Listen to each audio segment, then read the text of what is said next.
찬양 귀한 기도 감사합니다. 마귀는 웃음을 모른다.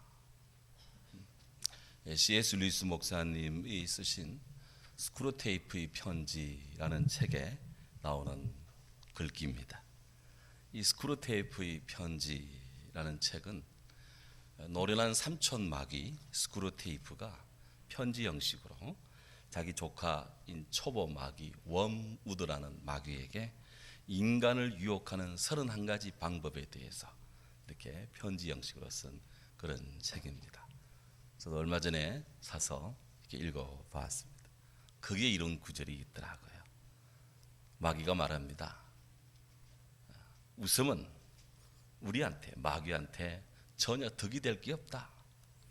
예외 없이 웃음을 저지해야 된다. 기쁨은 인간의 유화 본능에서 우러나오는 뭐랄까 감정의 거품 같은 것으로서 우리 같은 마귀에게는 거의 쓸모가 없다. 이 책에 따르면 마귀가 제일 싫어하는 것이 바로 기쁨을 유발하는 유머라는 것입니다. 왜냐하면 마귀에게는 기쁨이 없기 때문에 그렇습니다. 그래서 마귀는 미소도 없고 있다면 냉소가 있고 그리고 쓴 웃음만 있다. 마귀는 어둡습니다. 이 마귀가 사는 곳은 주로 무덤 가까이 그런 데 삽니다.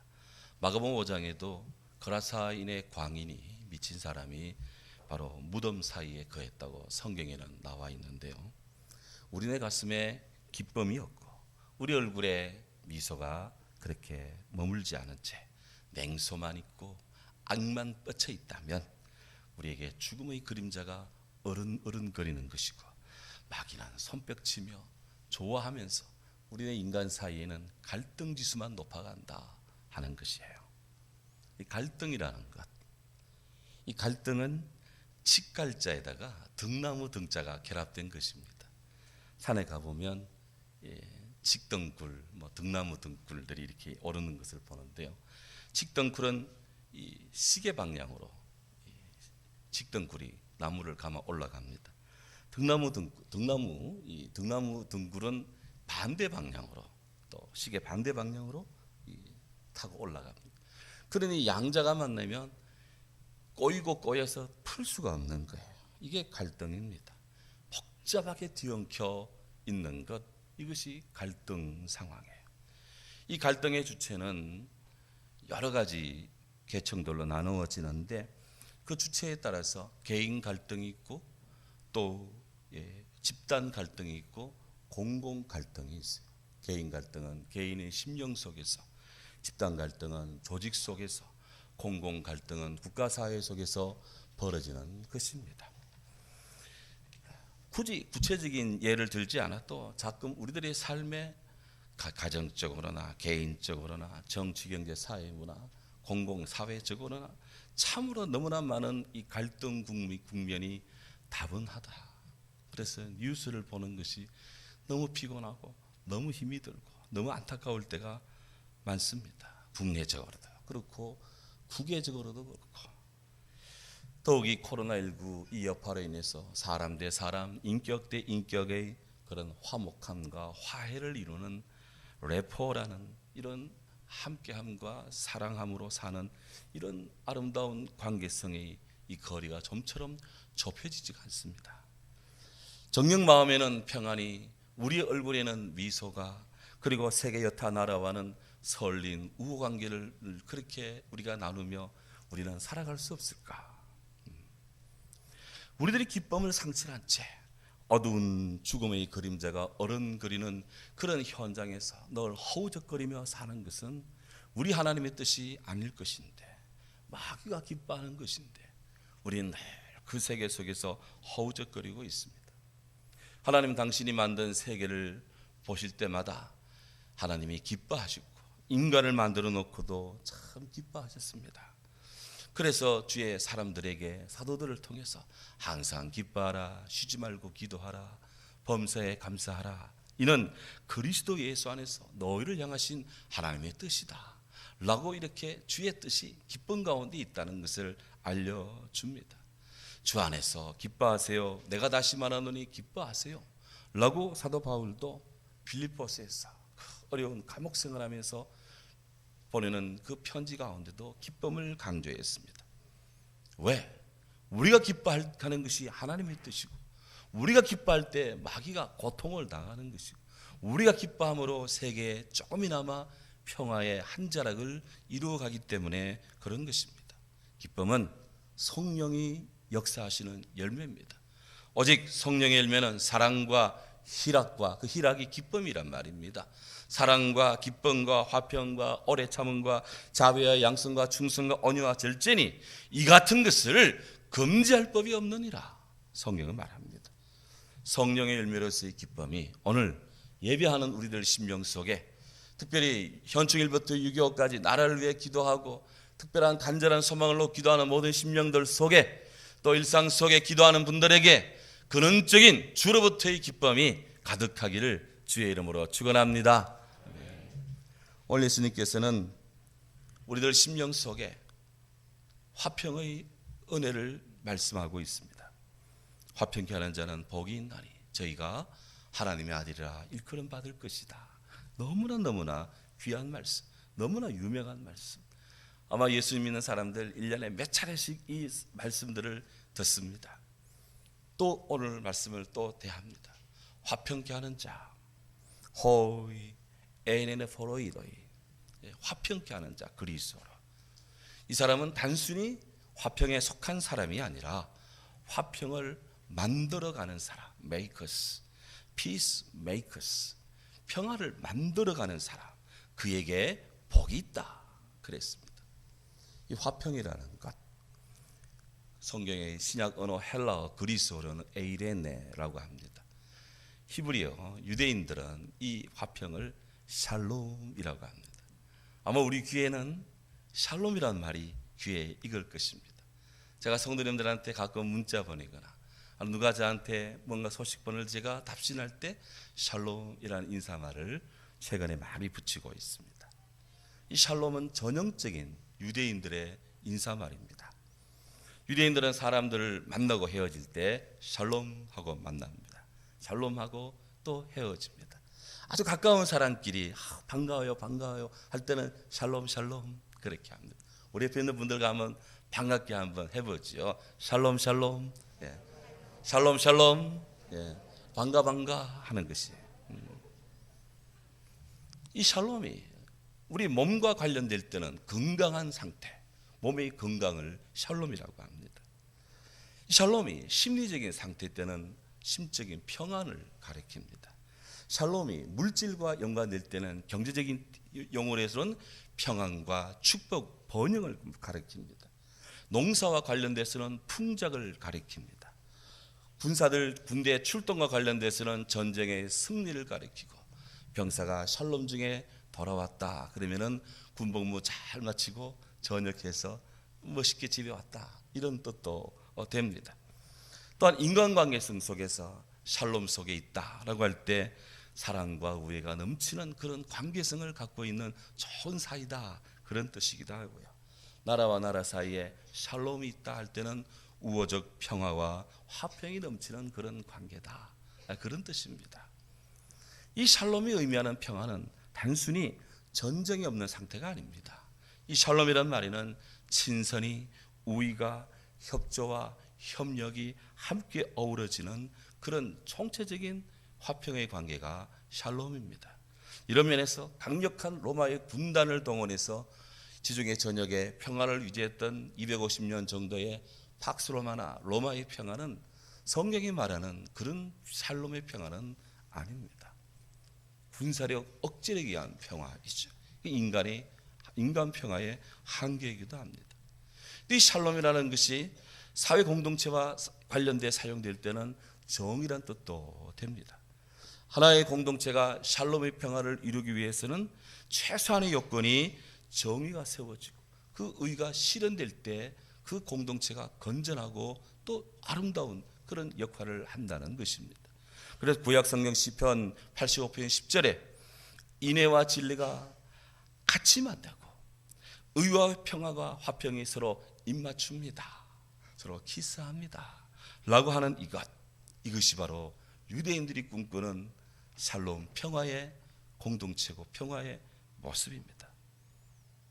이런 면에서 이 샬롬은 정말 아름다운 단어이고 이 말 자체가 축복입니다. 최상의 말이, 인간이 할 수 있는 최고 최상의 말이 샬롬이 아닐까 하는 것이죠.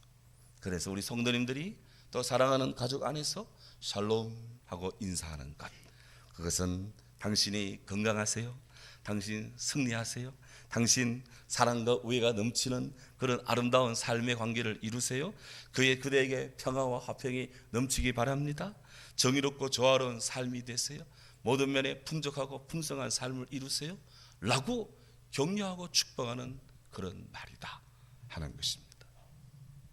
그런데 안타깝게도 우리가 사는 세계, 그렇게 샬롬하지 못하고, 그렇게 평화롭지 못하고, 그렇게 우리 사회가 그렇게 온화하지도 못하고, 한순간도 우리 마음이 평탄할 데가 없다. 이것이 우리가 사는 삶의 정말 냉철한 모습입니다. 갈등이, 대결이, 분열이, 또 편견이, 편가름이, 독선이, 아집이 등등, 이기심, 탐욕과 강압과 강간과 긴장과 전쟁과 하모니가 깨어지는 불협화음과 버직이 깨지는 소리, 소뚜껑 깨지 날아가는 소리. 예수님이 살던 제자들이 시대도 그러했지만 오늘 우리들이 지금 여기 또한 예외가 아니다. 이처럼 샬롬이 깨어지고 불확실함이, 불합리함이 가득한 이런 때, 우리의 얼굴에 웃음이 점점점 이렇게 굳어져 가는 이런 때, 주님께서는 말씀하십니다. 그래도 화평해 하는 자가 복이 있다. 화평하게 하는 자가 복이 있다. 그들이 하나님의 아들이라 일컬음 받을 것이기 때문이다. 우리 모두 예수님 이 말씀을 그대로 받는 우리 모든 성도들 되기를 바랍니다. 적어도 인간이 정상적인 사고를 하고 정상적인 삶을 살고자 할지인데 세상의 화평을 위해서 힘써왔다는 사실입니다. 스웨덴 출신의 기업가 또 발명가이신 노벨, 그의 유언에 따라서 노벨상이라는 것이 만들어졌습니다. 노벨 화학상, 물리학상, 생리의학상, 문학상, 그리고 노벨 평화상. 귀에 익숙하죠? 이 가운데 노벨 평화상, 이 상을 수상한 분들 가운데 우리들이 익히 아는 여러 사람들이 있습니다. 제1회 노벨 평화상 수상자는 바로 적십자사, 국제 적십자사를 설립하고 또 제네바 협약을 만든 그 스위스의 장 앙리 듀낭이 제1회 노벨 평화상 수상자입니다. 그 뒤를 따라 여러 분들이 많은데요. 슈바이츠 박사님 1953년도에, 마틴 루터 킹 목사님 1964년도에, 테레사 수녀, 넬슨 만델라, 국경 없는 의사회, 우리나라 김대중 대통령께서는 2000년도에, 지미 카트, 그리고 작년 2019년도에는 아비 아미드, 에티오피아 사람이 이 상을 수상을 했습니다. 정말 훌륭한 분들입니다. 이들 가운데는 인류 평등을 위해 헌신한 분들이 있고, 이분들 가운데는 평화를 모색하는 정치가의 리더십을 발휘한 분들이 있고, 이분들 가운데는 전쟁과 기근과 자연재해로 고통받는 그런 인류를 위해서 인술로 그렇게 헌신하고 기여하는 의사 스님들 단체도 있고요. 중요한 것은 그것이 이름이 크든 작든 이 세상에 정말 평화를 위해서, 사람들 마음속에 정말 평화와 화평을 위해서 헌신하고 수고하는 사람들, 그분들이 도덕적, 영적, 정신적, 사회적 기반은 바로 예수 그리스도, 우리 예수님이라는 것입니다. 예수님 사랑 때문에, 예수님의 은총 때문에 다 그들도 그렇게 역사의 평화의 재단을 위해서 하늘의 미랄처럼 그들의 삶을 드렸다 하는 거예요.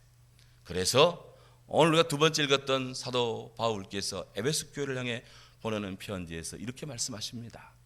이제는 멀리 있던 너희가 그리스도 예수 안에서 그리스도의 피로 가까워졌습니다. 예수님 없을 때는 우리 사이가 멀었어요.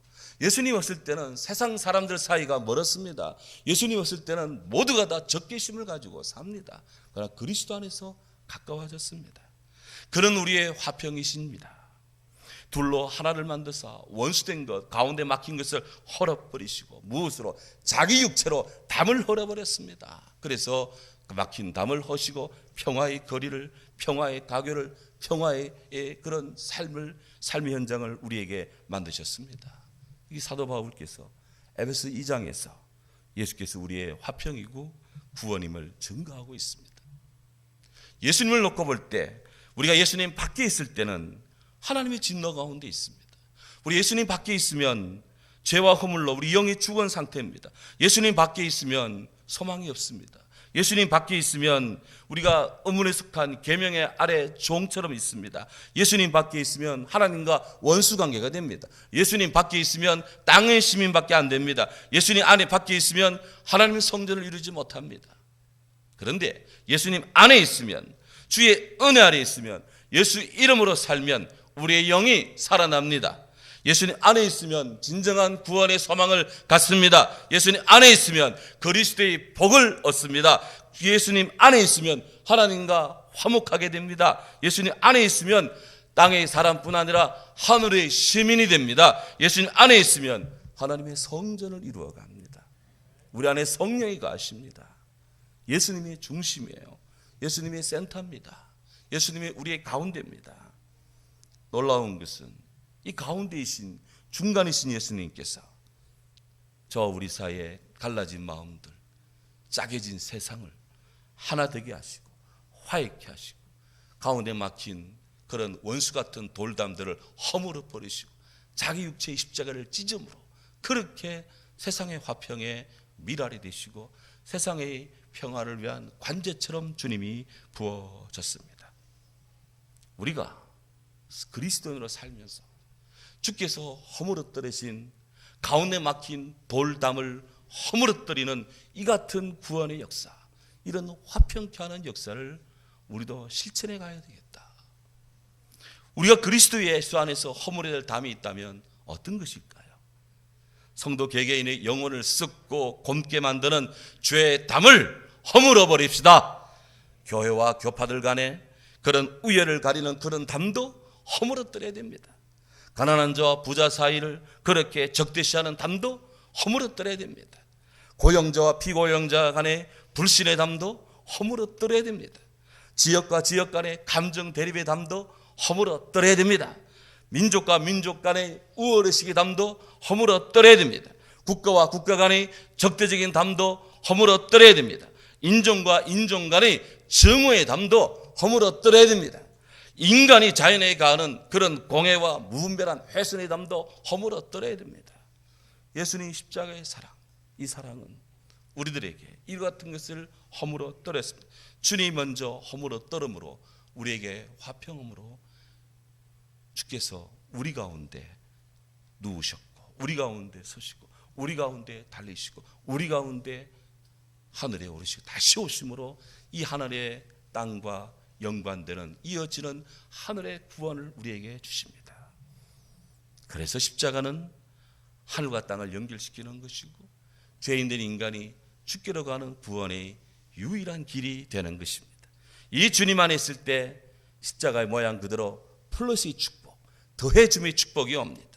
생명을 얻고 기쁨을 얻고 화평을 얻고 사랑을 얻고 감사가 넘치고 그리스도 안에서 일어나는 일들입니다. 저는 주님이 이 말씀을 묵상하면서 우리나라 사회가 정말 왜 이렇게 가면 갈수록 갈등의 골이 깊어지고 힘들어질까?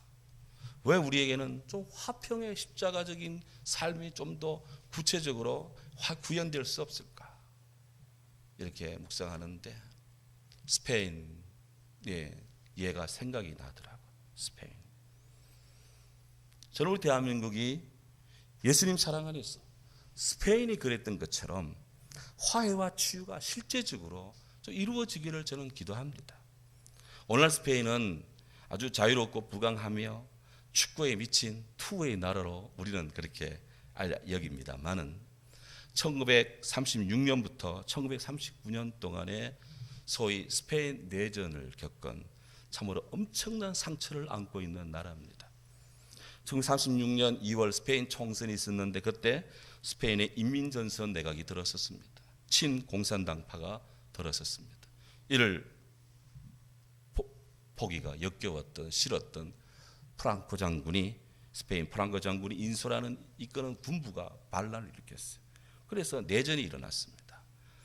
이 내전이 스페인 내전이 일어나자 독일과 이탈리아는 프랑코 장군이 이끄는 이 반군을 편들고 소련은 인민전선 공화국 현 정권을 편들고 영국 프랑스는 불간섭이라 해서 그들은 다 중립 정책을 폈습니다. 그렇게 해서 스페인에서 엄청난 내전이 일어났는데요. 한 3년 동안 벌어진 이 내전 동안에 30만 명이 군인이 전사했습니다. 10만 명이 각종 테러에 희생을 당했습니다. 경제가 원활하지 못하니까 굶어 죽고 질병으로 죽은 사람들이 다음에 한 100만 명의 사상자가 났습니다. 엄청난 일이 벌어졌습니다. 전쟁은 프랑코 군대가 이겼습니다. 그 후에 10년 동안 5만 명이 넘는 소위 말하는 정적들을 처형했습니다. 그리고 1940년부터 1959년까지 한 20년 동안 전몰자의 계곡이라고 해서 스페인 마드리드에 엄청난 그런 지금 그림이 나오는데요. 엄청난 그런 계곡을 파고 그 안에 성 바티칸 로마 바티칸 성당보다 더 큰 그만한 성당을 지하 바위 속으로 파고 그 안에다가 스페인 내전으로 숨진 양측의 군사 4만 명을 거기다 안장을 하고 그리고 프랑코 장군 자신도 죽고 난 다음 그 재단 앞에 교회 재단 맨 앞에 거기다 묻혔습니다. 그리고 이 바위탑 위에는 무려 150m 되는 높이의 거대한 십자가를 세우고 스페인 내전의 치유책이다 이렇게 했어요. 그건 프랑코의 생각이었습니다. 그 뒤에 그가 죽고 나니까 소위 말하는 새로운 정부들이 일어날 거 아니에요. 새로운 정치인들이 이 사실을 묵과하지 않겠다고 문제를 제기합니다. 그런데 스페인 국민들이 더 이상 문제를 제기하지 마라 하면서 모든 것을 망각하고 모든 것을 화해하자 그렇게 했다는 거예요. 스페인 반군에 의해서 많은 전사자가 났습니다만 스페인 프랑코 반군 못지않게 정부군에 의해서도 만행이 너무나 많이 저질러졌다. 일례로 스페인 가톨릭 신부와 수녀 7,000명을 스페인 정부군이 처형했지 않았느냐. 양측에다 문제가 있다. 그래서 스페인 국민들이 우리는 이 슬픔을 가슴에 묻자. 그렇게 해서 더 이상 떠벌리지 말자 해서 망각협정이라는 걸 맺었습니다. 그리고는 그것을 폐쇄하자는 일부 여론도 있었지만 이 전몰자의 계곡을 그대로 국민들한테 프랑코 정부의 한 모습이다 해서 그대로 그냥 오픈을 했어요. 연 30만 명의 세계 관광객들이 찾습니다. 스페인식 이런 해결책에 마음에 안 드는 분들도 있을 거예요. 하지만 내전의 교훈을 가슴에 새긴 스페인 사회가 합의한 과거의 상처를 헤집지 않는다라는 이 정신이 결국 오늘의 스페인을 문명화로 더 강력한 나라로 이렇게 세웠다 하는 것입니다. 우리나라는 대통령이 되는 분들마다 과거를 거슬러 올라가 역사를 청산한다며 엄청난 에너지를 쏟아붓고 있습니다. 악순환을 거듭하고 있습니다. 이로 인한 사회 역기능은 정말 엄청납니다. 언제까지 우리나라가 이런 족쇄를 차고 살아야 되겠습니까? 정녕 예수님의 십자가 피 묻은 사랑의 손을 우리가 언제까지 외면하고 살아가겠습니까? 참으로 화평하게 하시는 분 예수님 그 안에서 사랑을 구현하는 지혜로운 마음이 필요하다. 누가 누구에게 돌을 던질 것인가? 바라기는 갈등과 분란이 가득한 이 땅입니다. 이 땅에 얼굴에는 미소가 가득하고 기쁨을 주는 언어가 넘치는 화평한 그리스도인들, 역사의 십자가를 진 우리 대한민국이 주님 앞에서 구원을 얻는 길밖에 없다. 저는 그렇게 생각합니다. 그래서 교회가 중요하고요. 그래서 우리 그리스도인들이 기도해야 됩니다. 그래서 우리 그리스도인들이 말씀 앞에 서야 될 줄로 믿습니다. 예수님 말씀하십니다. 화평하게 한 자는 복이 있나니 저희가 하나님의 아들을 일컬음 받을 것이며 주님 우리에게 실질적으로 이것을 원하십니다.